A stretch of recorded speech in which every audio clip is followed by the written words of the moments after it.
If the RS660 is not convincing enough for you, Aprilia also proposes for next year a concept of a Tuono 660. Let's check it out.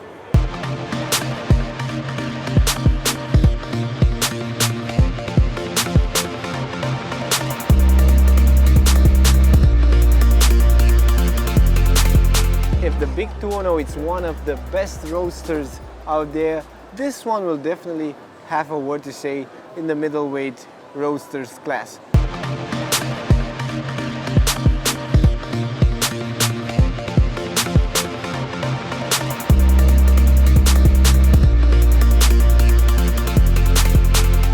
Which is very cool actually, because we don't have many, and this one, the Tuono 660, comes with all the features that the RS has. So it shares the traction control, it shares the riding modes, it shares the quick shifter, the auto blipper, the fully adjustable suspensions, even the braking system. So you have everything that you need in order to have fun on a roadster like this one over here.